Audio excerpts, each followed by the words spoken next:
Welcome to Elite Expert Insider Podcast, where we will inspire, motivate, and educate entrepreneurs, innovators, and growth seekers. Brought to you by Elite Online Publishing, making the best and brightest in the industry #1 best-selling authors. 80% of people say they want to write a book. We're assuming that's the same for you. If so, contact us at www.eliteonlinepublishing.com and make your book a reality. Hi, this is Melanie Johnson, along with Jenn Foster. How you doing, Jenn? Hey guys, how's it going? All right, we've got a great, very interesting interview for you today. We are going to take you to all kinds of interesting places. But first, remember to subscribe to this podcast. Hit that button. We want you to be aware of whoever we're going to have on the show so we can blow your mind like we always do.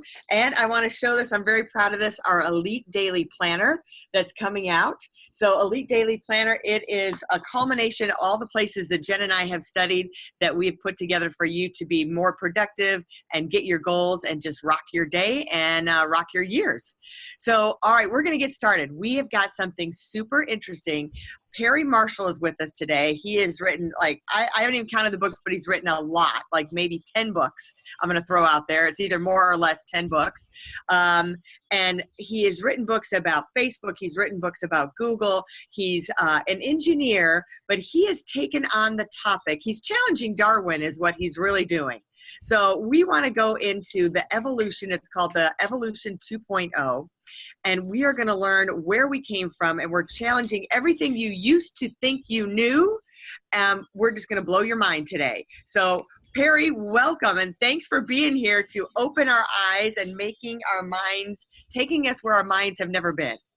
You guys have a huge variety of guests on your show, and it's an honor to be here. And I promise you this is going to be interesting. And, one of you made a comment like, gee, this is kind of an intimidating topic. And, well, that's what I thought. I was like, man, I was kind of avoiding this for a really long time. And now I finally got drug into it. And here's how it happened. So I'm a pastor's kid. Grew up in this very, very religious community in Nebraska, and I live in Chicago now. And along the way, my brother, who's 2 years younger than me, his name is Brian, he moved to China after getting a degree from seminary. He had a master's degree in theology, so he was trained to be a pastor. And he was in English, teaching English in China, and he was doing missionary work. And 4 years later, he was almost an atheist. Wow. Yeah, like 180. Wow. And that was, a little bit of whiplash. And he and I are close, and he and I are thinkers. And for a couple of years, the emails are going back and forth, and he's just starting to question everything in his whole world. Okay. And starting to think that he's kind of been wasting his whole life and he should be doing something else. And so this conversation's going on, and I went to go visit him. And when I got there, I came to realize he's way further down this road than I even thought. And he didn't even believe this stuff anymore. And I'm just like, okay, what's going on here? And so we're riding on this bus, and we're kind of having this argument. And he's a really honest guy. He's a straight shooter, and he's asking all these questions, and he's just hammering me with questions. Jab, jab, jab, yeah. Right? And finally, at one point, I'm starting to get exasperated, and I go, okay, Brian. I said, look at the hand at the end of your arm. I said, now I am an engineer, and this is a really nice piece of engineering, really nice. I said, you don't think it's a result of accumulation of random accidents, do you? And he goes, hold on. And he just comes right back at me. And probably most people at some time have had this argument, right? I'm not really sure how it all works, and I'm not really even against an evolutionary idea, but at the root of it, I'm looking at my hand and I'm seeing engineering. And I'm like, there's got to be there's got to be some grand plan behind all this if my hand is this good. I mean, I don't know any other way that it could work. And he's like, no. He says, listen, if you got 1 billion falcons flying around for 1 million years and one of them gets an accidental mutation in its DNA and it can see better because it can hunt better, then it's going to out-hunt all the other falcons, and the falcons will just get better, and they'll get better, and they'll get better. And you don't need a designer. And Perry, you're all wrong about this. See, you don't understand. And I thought, okay, I'm not sure if I buy this story or not. What I am pretty sure about is I don't really know. I have an intuition. I know from 5 years of engineering school that my intuition could be completely wrong. If there's one thing I learned in school, it's that. Like, how many things in the world, in business or in publishing or in marketing or in science, are like you thought it would work this way, but actually works that way? It's like, okay, all right, you know what? He might be right. And you know what? I know that a whole bunch of biologists would agree with him, not me, like without even talking to him. I know that too. So you know what? I'm going to go home and I'm going to find out. Like I don't know about you guys, you girls, but I'm an entrepreneur, and that means I have an obsessive personality. Could you possibly relate? Yeah. Right? Like when you're into something, it's like, it's all you're thinking about. And so I go home and I start buying books like crazy. I mean, like I got a lot of books, right? And I am reading websites, and I'm listening to interviews, and I'm watching videos, and and I knew what I was looking for, because what I thought was, okay, maybe he's right. Maybe you just multiply the falcons, and occasionally there's an error here and there, and you just let survival of the fittest sort it all out. Maybe that does make everything better and better. But you know what? They never taught me anything like that in engineering school. Like it never came up.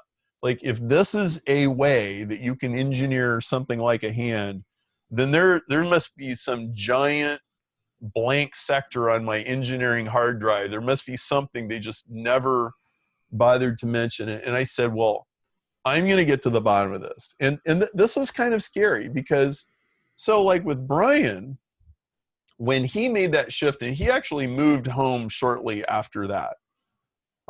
In fact, he took a job working at my company and helping co-author some of my books, because he's really good at stuff like that. So that was just kind of a safe place where he could go and switch careers, and it wasn't any big deal.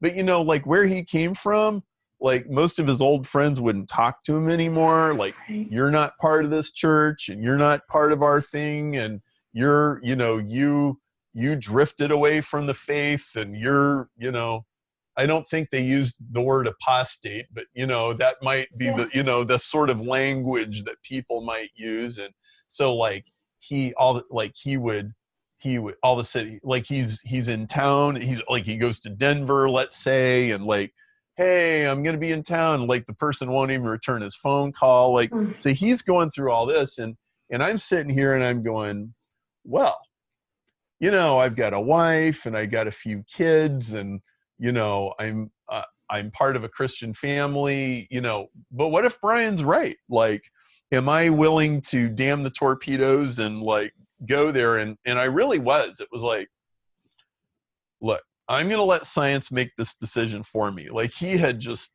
like piled all these questions on me, and I had to dig out the best way I could. And because I'm an engineer, I said, well, is the hand at the end of your arm here by accident or on purpose? That's as good a place to start as any.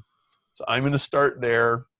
And I'm like, whatever I find out that the truth is, like if I find out you can get a hand at the end of your arm just by accident in millions of years and stuff, then, well, I guess I might like change my whole view of the world. So I just went down this rabbit hole. And, my wife was, she knows there isn't really anything she can do to push this one way or the other.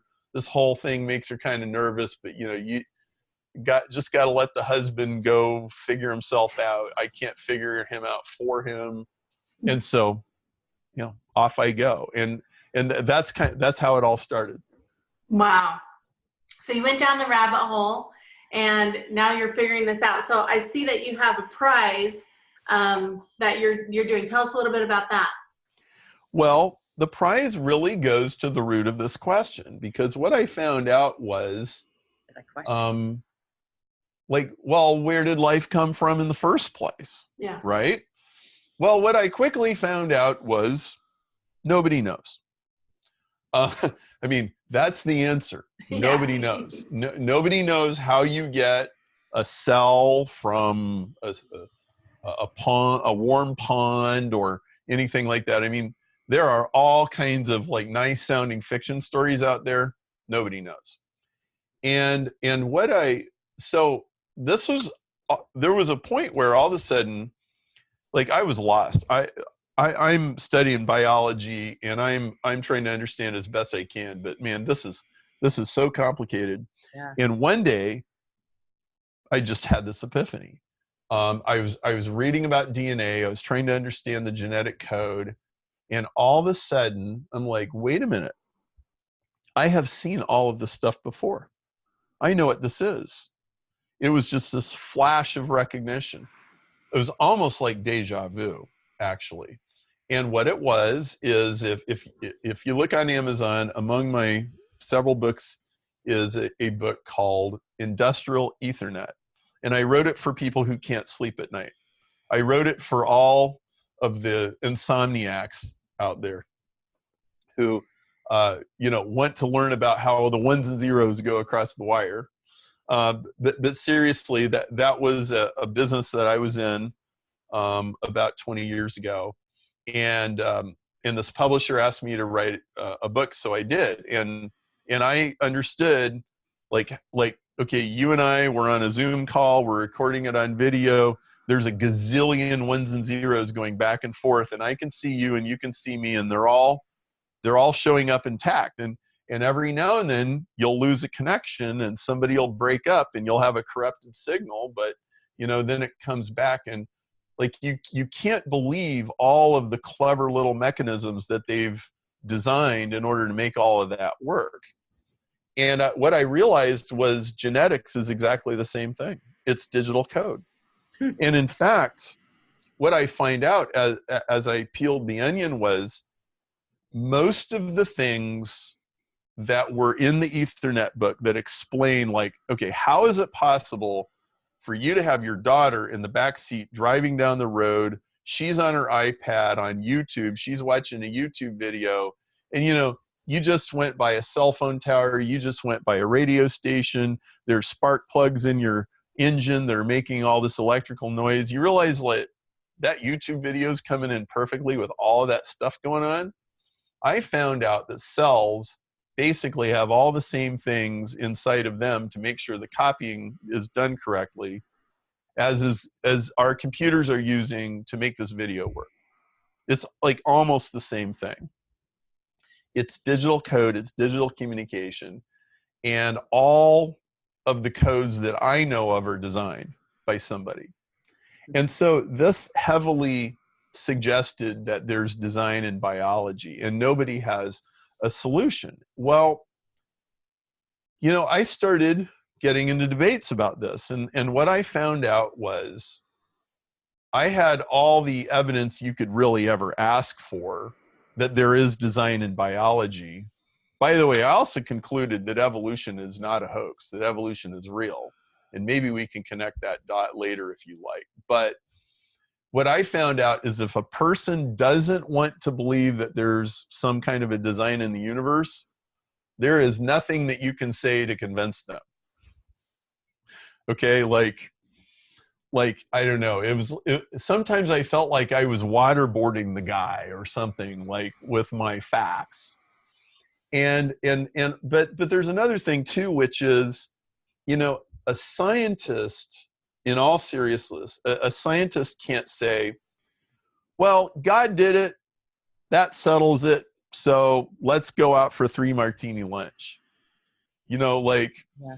a scientist can't put that in a paper and say, well, there's your answer, right? Because it's not really an answer, right? It's like an ultimate answer, but it's not like a scientific process. And I completely get that, and I completely respect that. So I decided to put together a prize. I said, okay, somebody needs to figure out how you get a code without designing one. So is that the question? I want to be. That's the question. That is the question. Without designing one. How do you get a code without designing one? If you can figure that out, we want to patent it. Whatever you did, however you figured it out, we want a technology patent on whatever that is, and we want to write you a check for $5 million. So I went and I got investors together. I started a corporation. I raised money. I got the leading geneticist at Harvard Medical School on my judging panel. I got the leading physiologist at Oxford on my judging panel. And like, I have a real contest. This is the biggest origin of life prize in the history of science. And it's on Hero X. If you know anything about Peter Diamandis or the X Prize or any of that stuff, so they have a kind of an X Prize for anybody's site called Hero X. I'm the biggest prize on that site. And we have a very serious challenge. And I'm really open to somebody solving this. Like, this is not a Trojan horse. It's not like a, some like stunt. Like, this is real. Like, okay, this is probably the biggest question in science. Like, where did life come from? I mean, isn't that like way up there? Yeah. And so what I decided to do was turn a religious and philosophical argument where most people can never agree with each other, turn it into an engineering problem, put money on it, say, hey, solve this problem, collect the money, and move humanity forward. Like, answer the question. It would be a breakthrough in medicine. It would be a breakthrough in artificial intelligence. But there's no point in just arguing back and forth about this. Let's get this solved. Now, are you going to be working on the answer to this question? Well, in my own way, I am. I mean, I kind of think about this all the time. Yeah. But, I'll tell you a funny story. 2 years ago, I was in Dubai. And that sounds like I was in Texas. it was hot, man. It was hot. It is. In May, it's hot in Dubai, trust me. I was there with my son Xander, who was 12, and we had one day of sightseeing, and then the rest was all business. And so we're on our day of sightseeing, and we're at the biggest mall in the world, and we're outside in the front waiting for a taxi, and my son Xander says to me, he goes, "Dad, you know what the fastest growing company in Dubai is?" And I go, "No, do you?" And he goes, "It's Emaar Corporation." And I said, "What's that?" And he goes, "Dad," and he points at this sign, and there's this crane, like across the street, there's this giant crane. And on the crane, it says Emaar Corporation. He goes, "Dad, Emaar Corporation built this mall you're in, and he built the Burj Khalifa, which is the tallest building in the world. Like, don't you know anything?" And I'm like, "Oh, wow. I guess I don't." I'm thinking, dang, that's pretty good for a 12-year-old. Yeah. Well, I was in Dubai. One of the things I was doing was talking to investors. Well, a friend of mine got me a meeting with this guy, and guess what? 24 hours later, I'm in the headquarters of Emaar Corporation talking to the director of investment about backing my prize. Awesome. Like, how do you like that, right? Mm-hmm. And so we're in this conference room, and I show him this little video, and I'm explaining my prize and everything. And he is just like totally tracking with everything I'm saying. He's not missing a beat. Very sharp guy, as you might imagine, right? Yeah. And I get done, and he goes, "Okay, Perry," he goes, "I can't invest in this." He goes, "The reason why is my charter only allows me to do real estate deals, and this is not real estate. This is kind of out there." He goes, "But I love it. I think it's really cool. And he goes, I know who's going to solve this. And I'm like, okay, this is going to be good. I said, who's going to solve this? And he goes, well, you know, it's not going to be like some American scientist in a white lab coat. It's, you know, it's not going to be, he goes, I think it'll be like some 14-year-old kid in Montessori school in Sweden or Italy or, you know, some artistic country. And I'm like, yeah, I could totally buy that. And he goes, and you know what? Whenever they figure this out, everybody would be like, dang, why didn't I think of that? So, you know, maybe it won't be me. You know, maybe it'll be a 14-year-old kid in Montessori school in Italy. I don't know. But there you go. I thought that was a great story.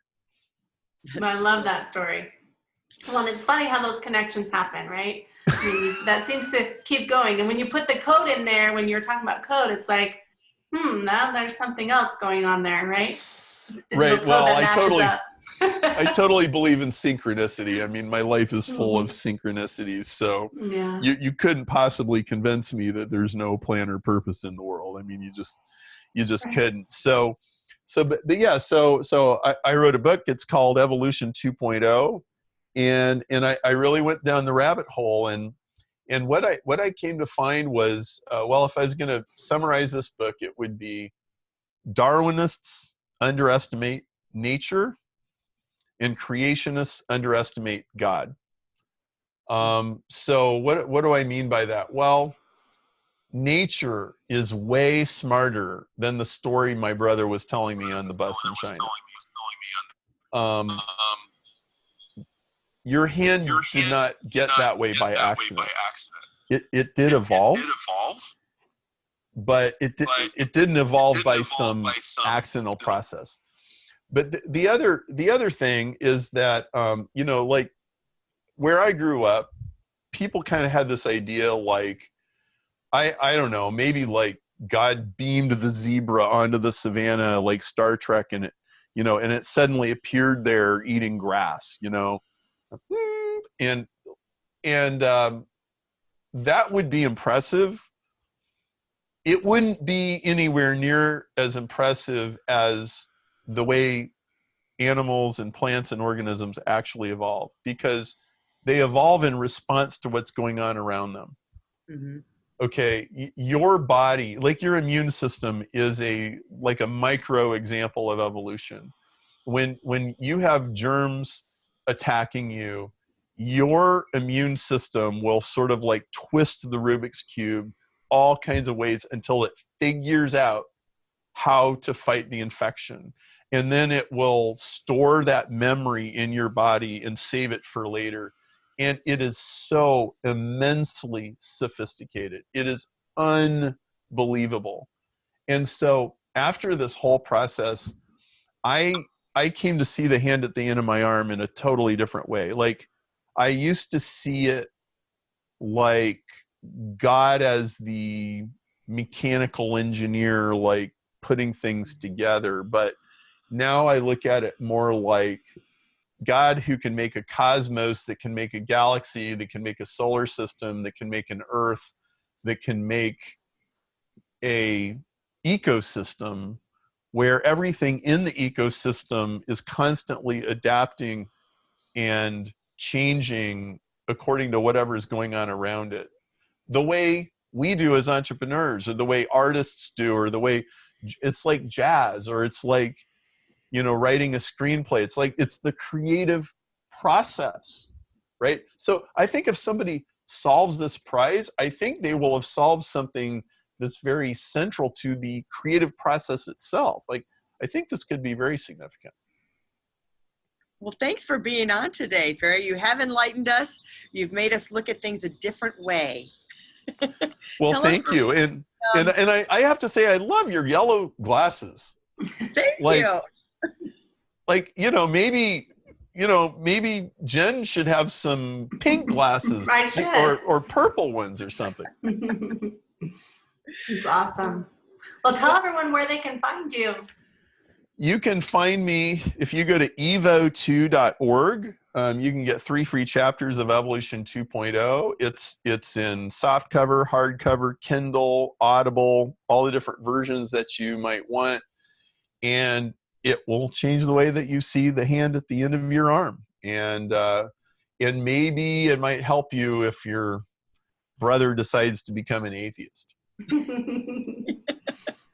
Well, thanks for coming on today. We really appreciate it. And so go to Amazon and get his book, books. So Jenn and I are going to pick, not only does he have that, but he's got how to get 1 billion followers, attach 1 billion followers on Facebook, get 100 million, I think it is, on Google. So Yes. We're going to pick up those books because we want to learn how to do that too. So Perry, you amaze us today. You're multidimensional. All right, and also pick up our book, the new Elite Planner, Daily Planner. They're new out on the marketplace, so grab yours today. We also have a student planner too. So we'll see you next time. Make sure you subscribe to our podcast. And if you have a book that you want to become an author, then contact Elite Online Publishing, and Jenn and I and our full staff will help you publish your book and become a #1 best-selling author. See you next time. Bye. If you'd like to create the most powerful advertising tool for your business, contact us at eliteonlinepublishing.com, where we will help you create, publish, and make your book a #1 bestseller, and show you how to get new leads and more revenue for your business. If you'd like to check us out on our Facebook page, we have a free book for you as our gift. Just go and click Free Book. Remember to subscribe and leave a comment for our podcast. We would love to hear from you.